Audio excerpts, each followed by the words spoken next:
continuando, vamos falar sobre a tentação de Jesus. Jesus ele foi tentado 40 dias, né? Ele jejuou por 40 dias ali, e depois do batismo dele, né? Jesus foi batizado por João, o Espírito Santo levou Jesus para ser tentado no deserto, e depois de 40 dias, essa passagem também é narrada em Lucas 4, versículo 1 até o versículo 13, e muito abreviadamente Marcos, somente 2 versículos de Marcos vai falar sobre o assunto. O Espírito Santo, Satanás e os anjos tiveram sua parte na tentação de Jesus. O Espírito Santo o impeliu, o levou ao deserto. Os anjos o ajudaram enquanto Satanás procurou por várias vezes desviá-lo de sua missão de redentor de toda a raça humana. Então o diabo ele tentou por tudo tirar Jesus do seu propósito, tirar Jesus da sua missão. Mas Jesus permaneceu firme. O universo inteiro estava interessado. O destino da criação, irmãos, estava em jogo. O destino de todos nós estava nas mãos de Jesus ali naquele dia. Não sabemos por que a tentação de Jesus seguiu, foi logo, depois do seu batismo. A descida do Espírito Santo sobre ele nessa ocasião envolvia possivelmente 2 coisas novas na sua experiência humana. Uma, o poder ilimitado de operar milagres. A outra, a plena restauração de seu conhecimento de antes da encarnação. Quer dizer, ele foi restaurado, ele recebeu algo do céu que ele tinha ali quando estava junto ao Pai, através desse poder do Espírito Santo que veio sobre a vida dele, que o inundou. Amém, irmãos? Antes, na eternidade, Jesus ele sabia que viria ao mundo sofrer como Cordeiro de Deus pelo pecado da humanidade. Ele veio, porém, pelo caminho do berço, ele veio pelo nascimento de uma mulher, ele veio de um ventre. Devemos supor que Jesus, como criancinha ali, quando ele estava ali em Nazaré, ele conhecia tudo quanto sabia antes de assumir as limitações da carne humana? Com certeza, irmãos. Ele viveu como uma criança comum.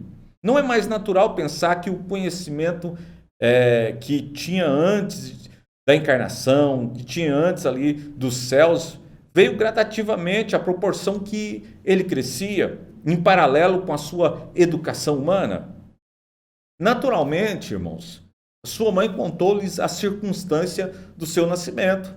E ele sabia que ele era o Filho de Deus e o Messias. Ele já sabia que ele tinha recebido algo especial da parte de Deus. Sem dúvida, ele e sua mãe conversavam ali sobre o assunto, muitas vezes, sobre os planos, os métodos de realizar a sua obra como Messias do mundo. Mas ele foi recebendo gradativamente do céu a direção de cada um do seu propósito, cada coisa que ele deveria fazer. Amém? Quando, porém, o Espírito Santo desceu sobre ele no batismo, sem medida, ele foi inundado por essa presença, então veio plena e claramente, pela primeira vez como homem, a ciência de alguma coisa que ele conhecera antes de encarnar, antes de humanizar-se. Entre elas, a cruz, como meio pelo qual cumpriria a sua missão. Isso, com certeza, caiu como um vulcão na sua cabeça, como uma pedra na sua cabeça, e até pode ter perdeu o apetite ali. Ele afastou do convívio dos homens por 40 dias. Ele não pensou em outra coisa. Ele pensou na sua missão. Ele pensou como desenvolveria a sua missão. Qual foi a natureza da tentação de Jesus? Essa pode ter incluído as tentações ordinárias dos homens na luta pelo pão e no desejo por fama e por poder. às vezes pode ter sido um exemplo para cada um de nós. Na verdade, foi um exemplo. Jesus era muito grande para pensarmos que tais motivos pesassem muito no seu espírito. A julgar pelos seus antecedentes e sua formação, devemos crer que ele já alimentava uma paixão absorvente de salvar o mundo, que ele tinha essa missão e ele sabia, ele queria. Tanto é aos 12 anos ali falando sobre a respeito de Deus, na casa do meu pai, era isso que ele falava, eu estou na casa do meu pai. Ele sabia ser essa a sua missão, salvar o mundo, salvar a humanidade. A pergunta era assim, como realizá-la? Como salvar a humanidade? Usando os poderes do Espírito Santo, que lhe acabavam de ser concedido ali do alto, que nenhum mortal conhecera antes de fornecer pão aos homens, sem que esses precisassem trabalhar e para vencer as forças ordinárias da natureza, andar sobre as águas, acalmar as tempestades.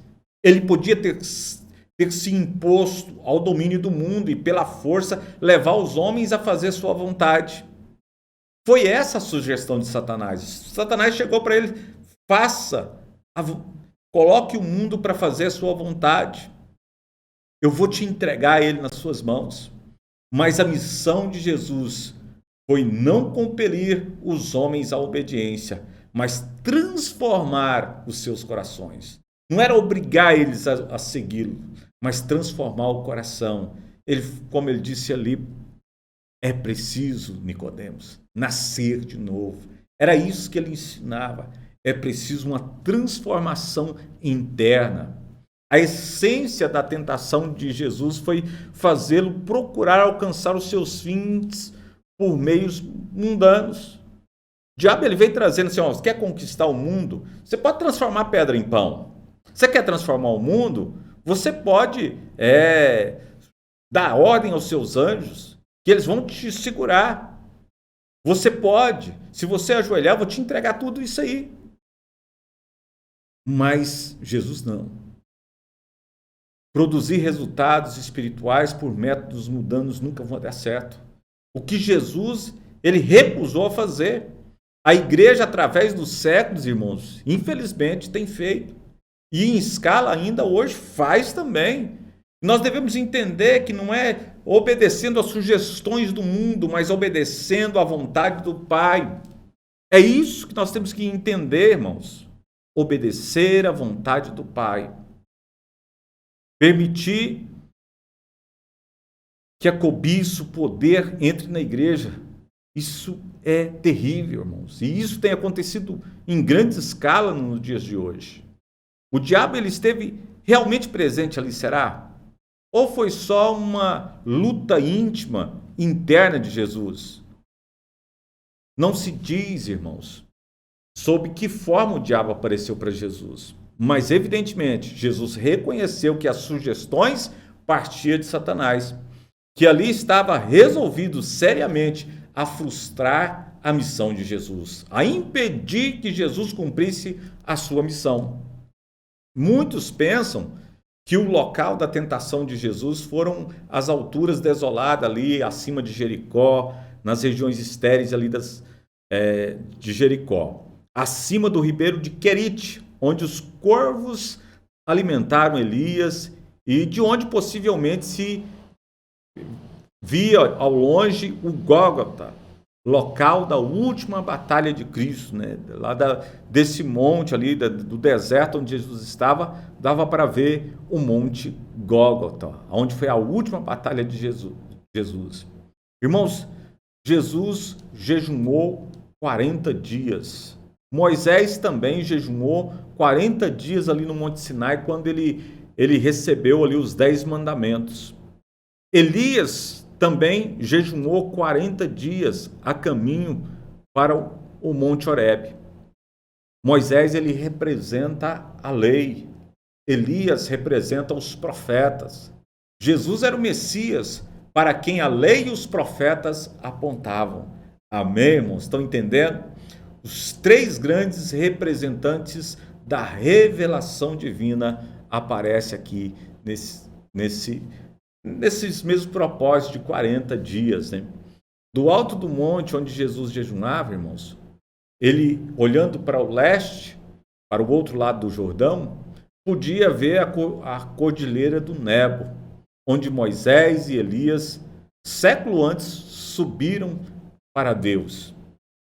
Uns 3 anos depois, esses 3 homens tiveram também um encontro em meio às glórias celestes da transfiguração ali de Jesus, no Monte Hermon, 160 quilômetros ao norte, cujo pico revelado distantemente podia ver ali do Monte da Tentação, companheiros no sofrimento e agora companheiros na glória. Oh, aleluias, louvado seja Deus. O livro de Mateus vai falar da grande tribulação, do discurso sobre o fim.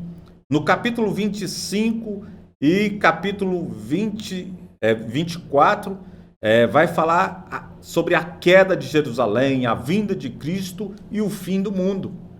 Esse discurso foi proferido após Jesus, ao ter deixado ali o templo pela última vez.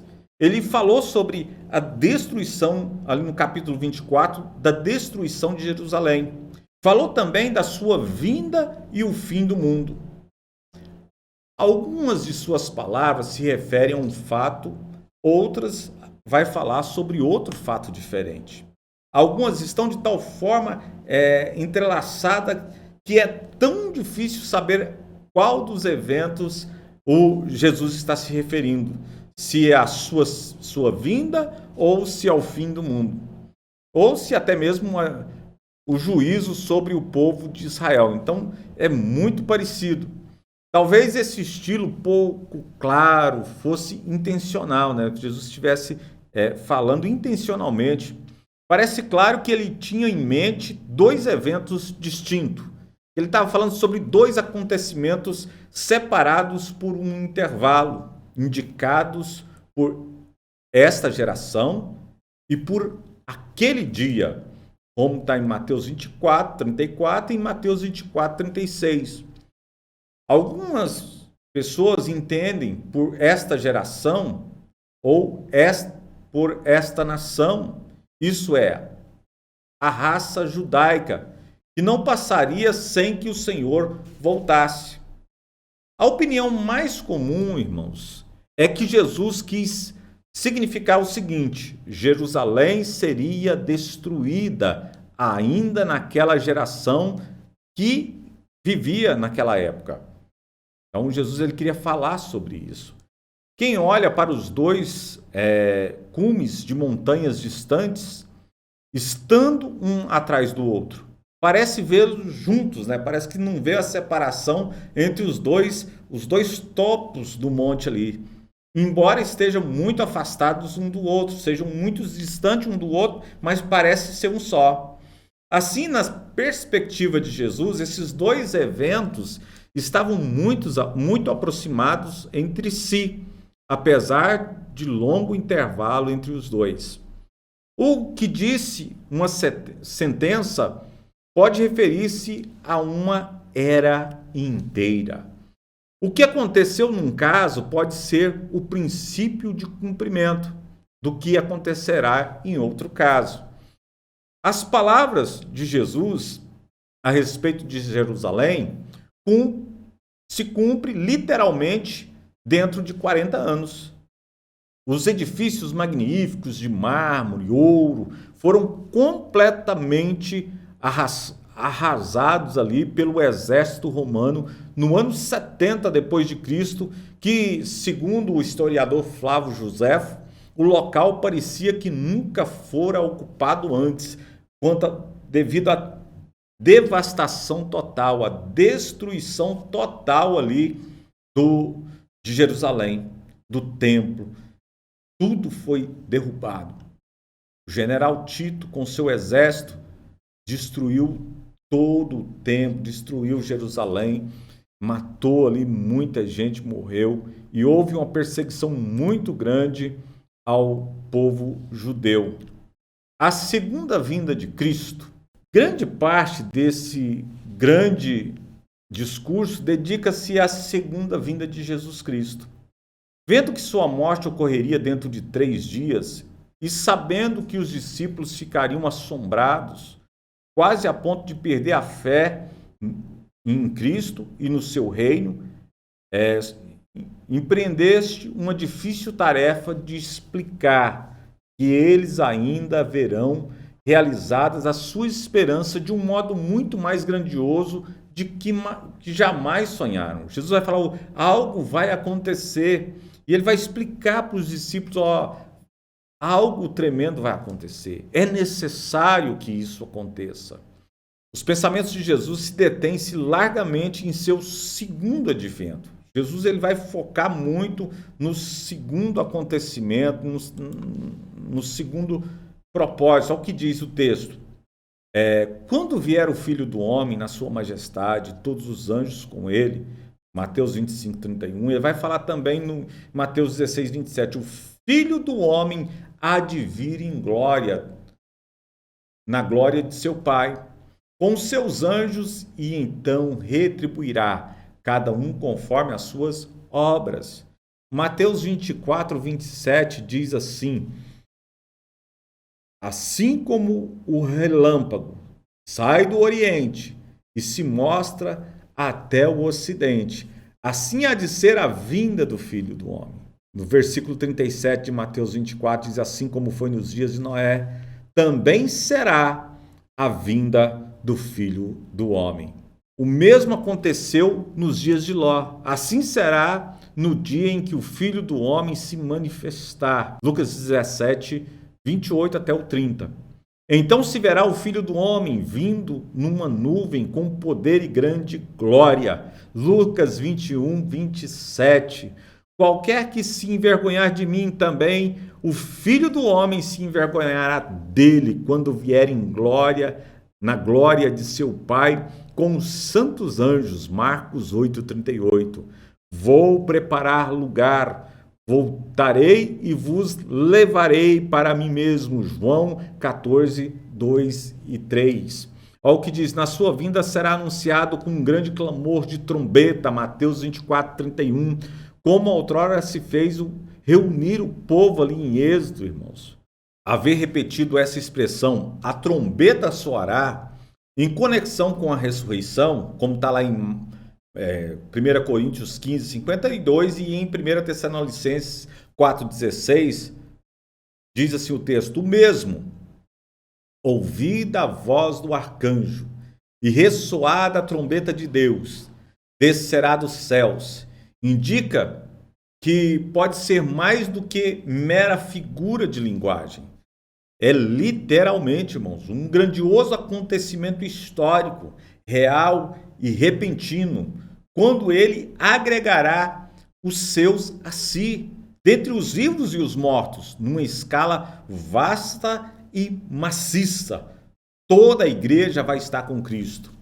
Nem sua vinda a Jerusalém, no juízo no ano 70 depois de Cristo, nem a vinda do Espírito Santo em Pentecostes, nem sua vinda ao seu povo na nova experiência sempre repetidas, nem nossa ida para ele na morte, nenhum destes casos pode esgotar o sentido das palavras de Jesus quando vir outra vez.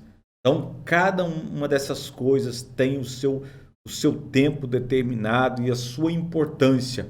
É melhor, irmãos, que não sejamos por demais dogmáticos a respeito de certos eventos concomitantes ali em relação com a vinda de Jesus. Mas se a linguagem é de qualquer modo um veículo de ideias, de certo seria preciso muita explanação e interpretação para se compreender as palavras de Jesus. De outro modo, e não perceber que ele considerava sua segunda vinda um evento histórico definido, quando o pessoal e literal aparecerá a fim de reunir a si e para a glória eterna aqueles que foram redimidos pelo o seu poderoso sangue, né? E é melhor não obscurecer essa esperança, irmãos, da vinda de Jesus, com teorias circunstanciais ali sobre o que irá acontecer quando ele vier. O que irá acontecer? Então, nós não podemos ficar ali pensando, imaginando muita coisa, mas saber que existe um propósito, que Jesus vai vir.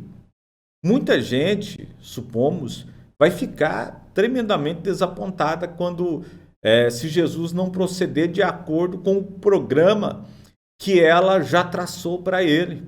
Irmãos, existem muitas brigas teológicas. Jesus vai vir. Eu já falei com os irmãos sobre os pré-tribulacionistas, médio-tribulacionistas e pós-tribulacionistas. Eu creio que se Jesus voltar em algo diferente, numa época diferente que essas pessoas desejam, elas vão ficar desapontadas. Mas nosso alvo, eu acredito que Jesus vem antes da grande tribulação. Mas se ele decidir, porque é ele que define todas as coisas, ele falar, vou vir no meio, é ele que manda, irmãos. Nós temos que ter isso em mente. É Jesus que manda em todas as coisas. Não somos nós. Conta-se que a rainha Vitória, profundamente emocionada com o sermão de F.W. Farrar sobre a segunda vinda de Jesus, disse-lhe, ela fala ali para Farrar, gostaria de estar viva quando Jesus viesse para depositar aos seus pés a coroa da Inglaterra. Essa era a vontade daquela rainha, porque se expressava ali, Farrar, ele falou de um jeito tão assim que ela pensava que Jesus estava vindo ali naquele momento. Parábolas de Jesus. O estudo das parábolas, irmãos, de Mateus 13, tem como propósito a análise da mensagem central contida nesse capítulo 13. O Evangelho de Mateus, no seu capítulo 13, ele tendo em vista também o estudo de qual foi o contexto natural da época do ministério público ali de Jesus, que levou a anunciar essas chamadas parábolas do reino, né? Mateus vai falar sobre as parábolas do reino no capítulo 13. Visto que também seria muito relevante, irmãos, a pesquisa a respeito da perspectiva judaica, a respeito ali do reino dos céus, né, do reino messiânico, e como foi que Cristo quebrou alguns desses paradigmas estabelecidos pelos judeus que esperavam ali o seu rei. Há uma grande necessidade em estudar essas passagens, o seu contexto histórico, de acordo com o ministério de Jesus aqui na terra, a fim de que não sejamos ignorantes, né, a respeito do que sucedeu, né, do que se sucedeu ali, e está acontecendo e irá acontecer futuramente com respeito ao estabelecimento definitivo, irmãos, do reino messiânico em nosso meio. Então nós temos que ter essa consciência, entender o propósito, entender como isso vai ocorrer. A necessidade pessoal do estudo desse assunto vai além de uma exigência para o cumprimento dos requisitos parciais aqui dessa matéria das parábolas. Pois tenho, nesse momento, a intenção de estar criando em mim o hábito de estar analisando e interpretando os textos aos quais nós propomos a estudar. Nós devemos entender o que o texto quer dizer, sendo uma oportunidade grandiosa e também muito valiosa para cada um de nós estudarmos aquilo que a palavra diz. E eu procurei, irmãos, abranger ao máximo possível a análise desse assunto que nós estamos estudando, utilizando de diversos ali comentários bíblicos, estudo, né? Pesquisei na internet, pesquisei em dicionários bíblicos, bibliografia, para que os irmãos possam realmente entender o propósito de cada um, propósito teológico e até mesmo em materiais que ainda não foram publicados oficialmente, expressando esses conceitos de forma clara, sucinta, atingindo assim o propósito desse estudo e dessa pesquisa. Amém, irmãos? Vamos ver primeiro agora o contexto histórico do ministério público de Jesus até Mateus 13. Até o contexto em que Jesus anunciou as parábolas contidas em Mateus 13, ocorreram grandes fatos relevantes em seu ministério público, que de uma maneira ou de outra contribuíram definitivamente para a predição dessas parábolas. Então o livro está mais ou menos dividido aí ao meio, né? No capítulo 13, existe 12 antes e 13 depois. E nós vamos ver o que aconteceu. Primeiro, o seu preparo. Jesus está sendo preparado, né? Antes do início do seu ministério público, Jesus passou por algumas experiências que lhe foram necessárias passar antes que ele iniciasse assim o seu ministério público, né? Primeiro, vamos falar sobre o seu batismo, né? O batismo de Jesus, feito ali por João Batista, que está registrado em Mateus 3, do versículo 13 até o versículo 17. Irmãos, tinha como objetivo seguir a ordem de Deus e também a tradição de que quando um sacerdote começava a oficiar nessa capacidade, com a idade de 30 anos, lavava-se com água. Jesus ele vai cumprir esse princípio estabelecido lá de Êxodo, no capítulo 29, e de Levítico também, no capítulo 8. E então Jesus, através do seu batismo, reivindicou sobre si o conceito, assim, de sacerdote. Então, por isso, o batismo de Jesus é muito importante, porque através desse batismo, Jesus ele reivindica o conceito de ser um sacerdote. Foi também uma maneira de se apresentar ao povo. O batismo de Jesus ele é uma maneira que Jesus se apresenta ao povo. Não sendo claro o ato de batismo em si, mas o momento experimentado por ele. Estava também cumprindo um conceito da kenosis, onde ele se esvaziou a fim de fazer igual ao povo. Ele se esvazia de ser o Cristo, Filho de Deus, para fazer como todos estavam fazendo. É necessário que isso aconteça, para que se cumpra a palavra. Em suma, através do seu batismo, Jesus estava se consagrando ao ministério que Deus lhe confiara, né? Jesus estava ali se consagrando àquele ministério, àquela missão que Deus confiou ao seu filho. Olha o que diz Lucas 3, 21 e 22. Então, um dia, o próprio Jesus juntou-se ao povo que era batizado por João, e depois que ele foi batizado e estava orando, os céus se abriram. O Espírito Santo desceu sobre ele na forma de uma pomba, e uma voz do céu disse: Você é meu filho, muito amado. Sim, meu filho amado, meu prazer. Então, através ali daquele evento ali é manifestada a Trindade naquele lugar. O Pai, o Filho e o Espírito Santo. Depois desse acontecimento, através da tentação de Jesus, Deus tinha como propósito demonstrar que seu filho possuía as credenciais de impecabilidade e também comunhão direta com o Pai, a fim de demonstrar que os seus de Jesus, feitos também a sua morte na cruz, eram dignas de ser realizadas apenas por aquele que foi tentado em todas as coisas, a nossa semelhança, mas sem pecado, como está em Hebreus, no capítulo 4, versículo 15. A tentação também, irmãos, foi a prova de que o fato de Jesus se expôs a todas as características espirituais, físicas e emocionais que os seres humanos possuem, fazendo-se assim homem. O homem. Então Jesus ele foi exposto em todas as situações, mas ele não pecou. Amém?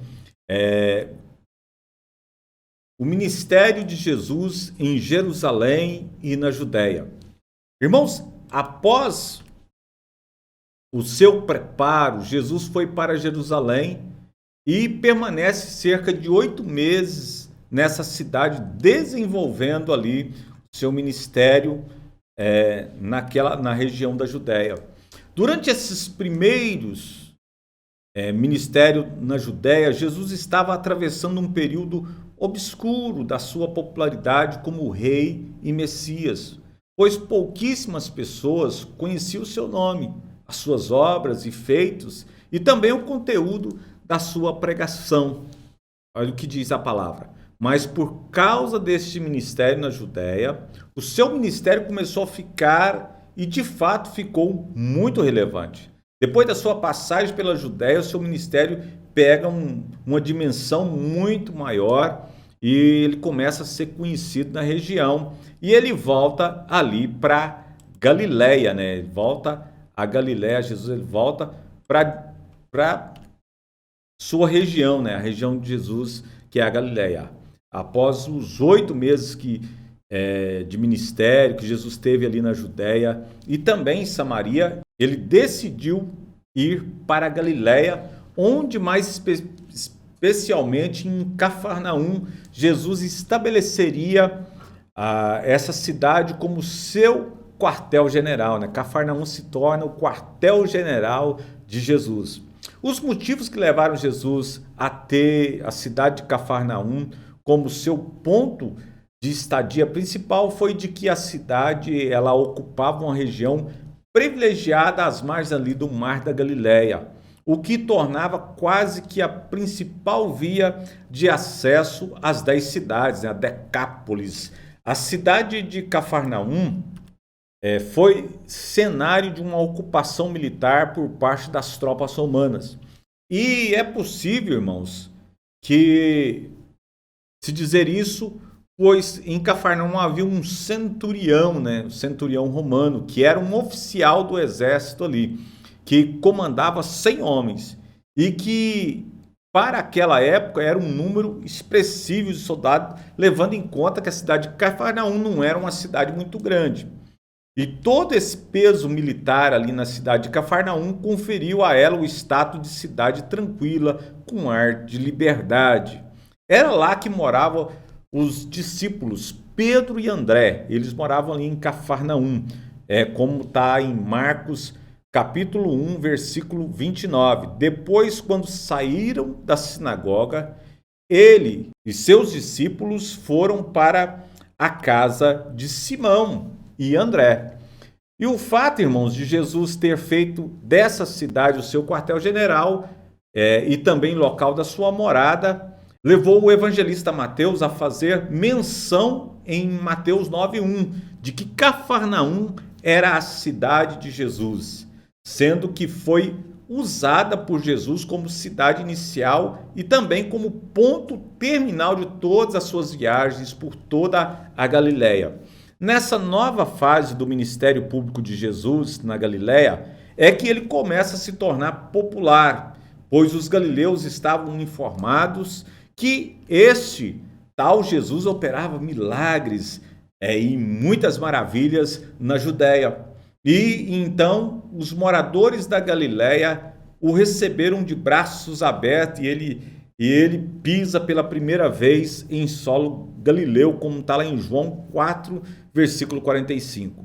O ministério de Jesus na Galileia durou aproximadamente 1 ano e 8 meses, e num período de mais ou menos 10 meses que Jesus reina praticamente soberano sobre toda a Galileia, pois A geografia da Galiléia tinha no máximo 100 quilômetros de comprimento por 50 de largura, o que favorecia grandemente para Jesus percorrer ali toda a região, né, pregando a sua mensagem e operando seus milagres e sinais, além de estar conquistando ali cada vez mais adeptos, cada vez conquistando mais pessoas, né, para o reino dos céus.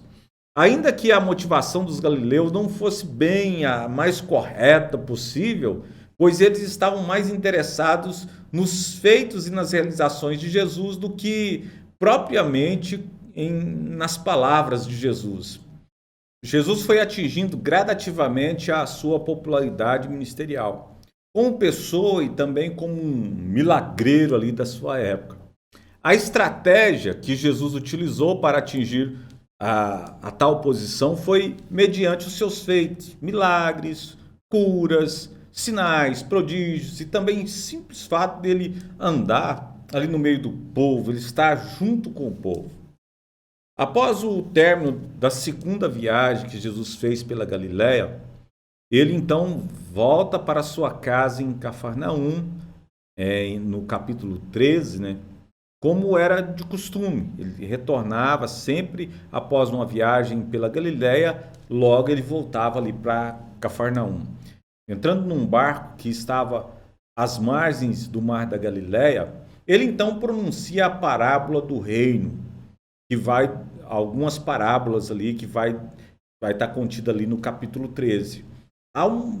Existia ali uma multidão que estava em pé na praia, ouvindo ali os ensinamentos de Jesus. Jesus subiu ali naquele barco e começou a ensinar aquele povo sobre as parábolas do reino. O propósito e o motivo dessas parábolas serão tratados num capítulo mais adiante. A expectativa judaica, né? Vamos ver aqui a expectativa judaica pelo reino messiânico. Desde Gênesis capítulo 3, versículo 15, Deus revelou ao povo hebreu através de vários escritores o veterotestamentário de que ele enviaria aquele que haveria de instituir um reino eterno sem igual, vindo da parte do próprio Deus e que reinaria sobre toda a nação de Israel. Era uma promessa, o povo sabia dessa promessa. A vinda do Messias seria o cumprimento da atividade redentora de Deus ao ser humano. Então, o ser humano ele esperava realmente por isso. A instituição do reino de Deus seria a manifestação perfeita de Deus ao seu povo e a sua permanência eterna entre os homens.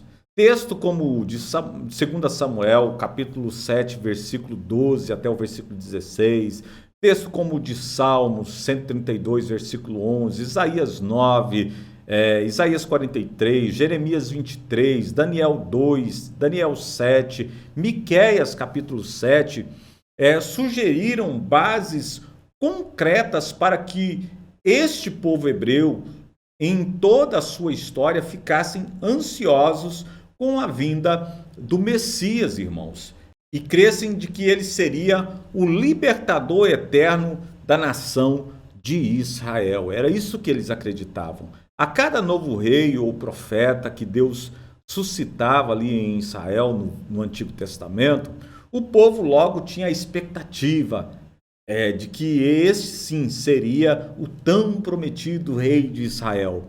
E assim aconteceu com Moisés, Davi, Elias, e através deste pressuposto, os judeus criaram um absoluto em sua crença divina de que o verdadeiro rei de Israel seria a junção em caráter, poder e espiritualidade destes grandes líderes que vieram antes, líderes políticos, religiosos que Israel já teve, ou a encarnação plena de um deles. Olha o que o povo acreditava. Existia até a esperança de um rei vindo da própria nação israelita que derrotaria eternamente os romanos, livrando assim do domínio imperial, sendo que este rei teria o mesmo sucesso monárquico que o grande e histórico Davi teve, onde a capital deste grande reino seria a cidade de Jerusalém. Os judeus eles tinham um pensamento de que este rei Messias reuniria os remanescentes dispersos de Israel e ocasionaria uma vida infindável de alegria aos israelitas. Então, uma outra ideia que predominava ali na mente dos judeus é de que o rei Messias seria alguém sobrenatural, manifestando essa faceta do seu caráter através da ressurreição dos mortos de todas as épocas, julgando e transformando o mundo e os seus habitantes. Em suma, a perspectiva, irmãos, judaica a respeito do rei Messias e seu reino é de que este teria a sua consumação plena e perfeita aqui na terra, tornando assim um rei messiânico, algo unicamente físico e de instrução imediata no momento em que seu rei viesse. Então eles acreditavam em algo físico, algo natural, mas o nosso rei, ele é sobrenatural. Amém? Para Israel, este reino significaria bênção sem fim manifesta numa vida de paz, alegria, prosperidade, liberdade, instituído tão só pelas mãos do seu rei esperado. Porém, que nenhum judeu com certeza esperava é de que o rei prometido, o rei Messias de Israel, teria como paradeiro uma cruz, o lugar maldito predito para os reconhecidos malfeitores do povo. Com a sua vinda, Jesus começa então a quebrar alguns paradigmas que os judeus haviam tornado-os em absoluto a respeito do rei e do seu reino. Irmãos, Jesus, através das suas pregações, demonstra para o povo que o rei que eles esperavam já estava ali com eles. Porém, não para realizar e cumprir com todos os requisitos, exigências e qualificações que eles haviam alistado como uma ordem de serviço ali a ser apenas executada ou satisfeita pelo Messias. Uma das maneiras que Jesus se utilizou para anunciar de seu reino ainda não estava totalmente instaurado foi através do Sermão do Monte, que está no capítulo 5, 6 e 7 de Mateus.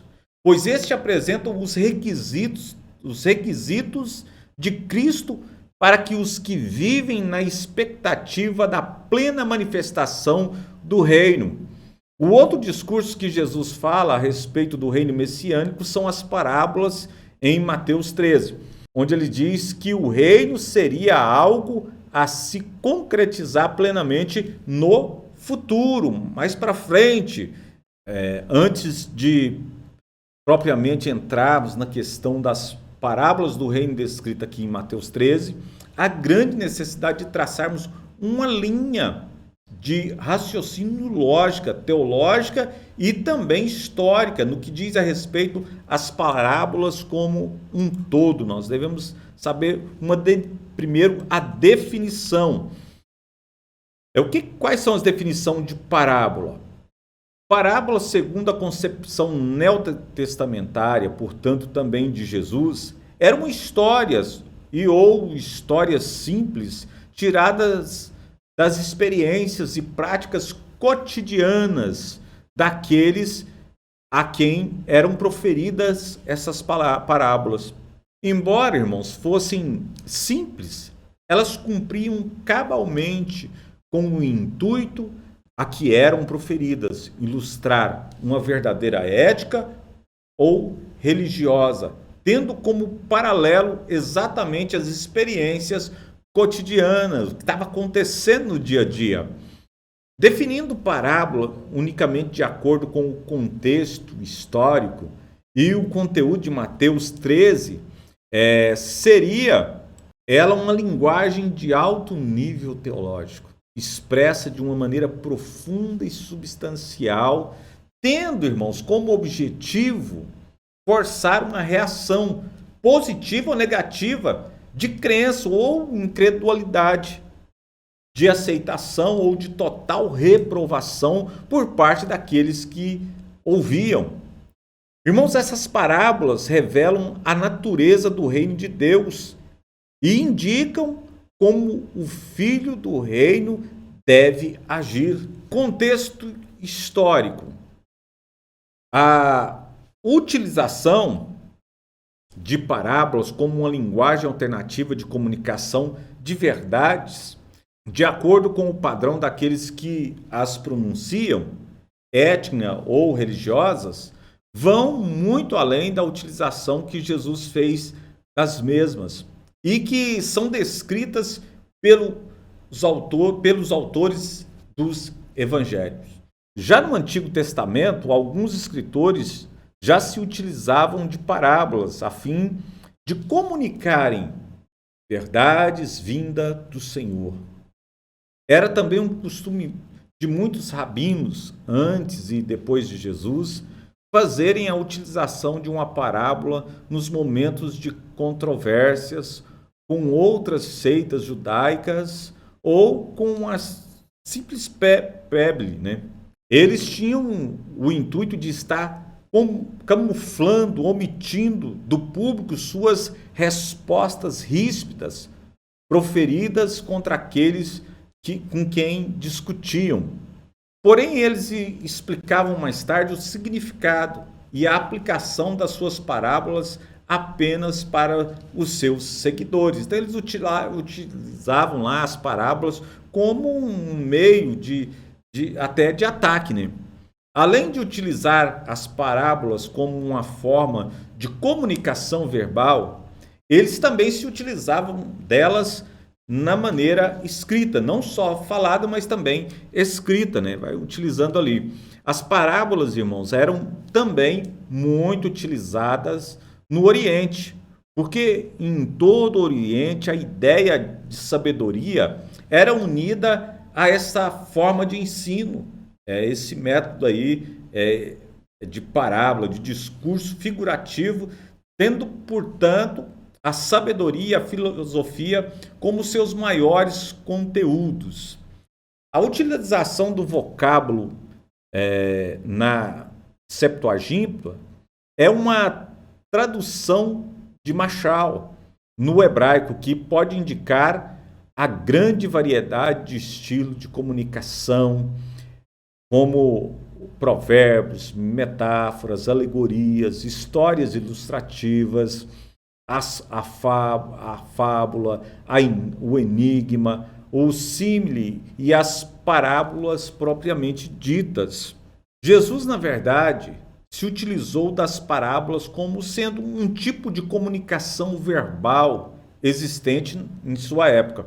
Portanto, não foi o seu inventor, mas sim o seu maior utilizador. Jesus ele não inventou as parábolas, mas ele utilizou-se dessas parábolas.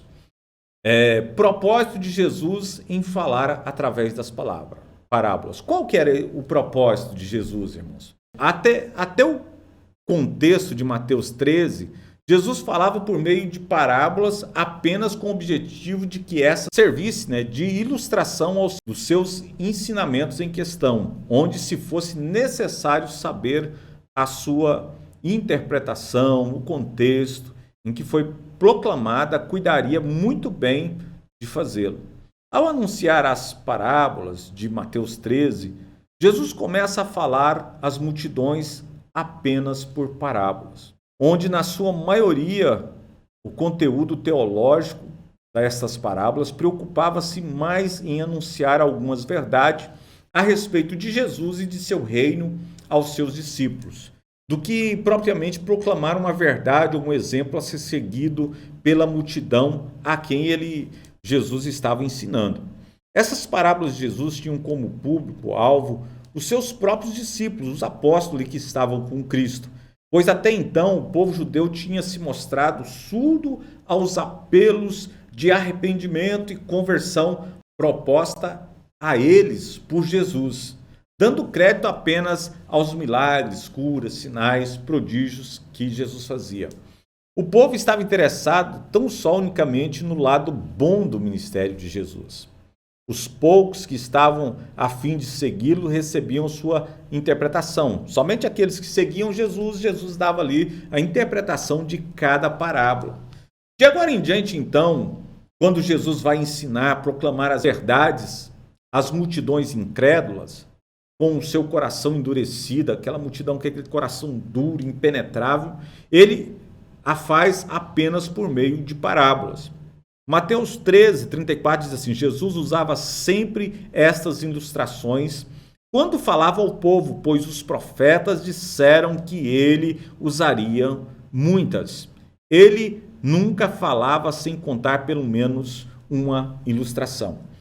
Jesus ele decidiu ocultar deste povo incrédulo os mistérios do tão sonhado e esperado reino messiânico. Sendo que, na verdade, tudo isso era o cumprimento de uma profecia predita lá pelo profeta Isaías, em Isaías 6, versículo 9, versículo 10, a respeito da pregação de Jesus nos seus tempos. O conceito escatológico de Jesus contido em Mateus 13. Através da parábola do semeador, Jesus ele está se referindo às diversas maneiras que os homens poderiam receber a sua mensagem a respeito do reino. Jesus estava lidando com a tensão da rejeição por parte de alguns grupos judaicos, porém, ao mesmo tempo, com sua total aceitação por parte de grande maioria ali dos galileus. Então, Cristo transporta este quadro de aceitação e rejeição para o longo da história humana, onde estes dois polos, com certeza, haveriam de continuar existindo. Já nas parábolas do joio, do trigo e também das redes, Jesus dá um panorama rápido de que a existência conjunta entre o bem e o mal teria uma separação escatológica definitiva, predita para a consumação dos séculos. Outro conceito escatológico que Jesus possuía e estava passando para os seus discípulos através da parábola do grão de mostarda, Mateus 13, versículo 31 e 32, e que as influências da mensagem do reino englobaria todo tipo de gente, quer judeu, quer gentil, sendo que essa mensagem do reino terá um crescimento rápido e repentino. Ainda que o crescimento da mensagem de Cristo referente ao reino cresça, infelizmente Jesus apresenta que os elementos malignos também crescerão até o fim da presente dispensação. Então Jesus está falando, o reino vai crescer, mas o mal também vai crescer. Mateus 13, versículo 33 diz assim: ele usou também este exemplo: o reino dos céus pode ser comparado a uma mulher que está fazendo pão. Ela toma uma medida de farinha e mistura com o fermento, até que ele penetre em toda parte da massa. Possivelmente Jesus estava também fazendo uma alusão ao que seria a sua aceitação para com o povo, pois a perversidade desses o colocaram pregado no madeiro. As parábolas do tesouro escondido e da pérola de grande valor, elas serviram para mostrar qual deveria ser a atitude daqueles que um dia foram ou ainda seriam impactados pela mensagem do reino. Foi exatamente isso que aconteceu com os 12 discípulos escolhidos por Jesus. Confiaram na mensagem de Cristo. De fato, irmãos, Cristo tinha um propósito muito claro ao anunciar as parábolas de Mateus 13, que era de tornar seus discípulos conhecedores do ministério do reino dos céus, o reino messiânico. Com certeza, os judeus nunca imaginariam que se sentiriam tão frustrados com seu tão prometido rei Messias de Israel. Porém, irmãos, foi exatamente isso que aconteceu, pois Jesus não tipificava o manequim de rei que os judeus estavam há tanto tempo esperando. Jesus ele contestou a sua tão alta posição de rei, instaurando o seu majestoso reino no momento da sua vinda através das parábolas do reino em Mateus 13. Jesus nada mais fez que explicar aos judeus de que aquele reino que eles tanto esperavam ainda não seriam totalmente estabelecido devido à incredulidade e dureza de seus corações em receberem a mensagem de arrependimento e conversão que Jesus até então pronunciava. Ele pregava essa palavra do arrependimento, ele falava, é preciso de arrependimento.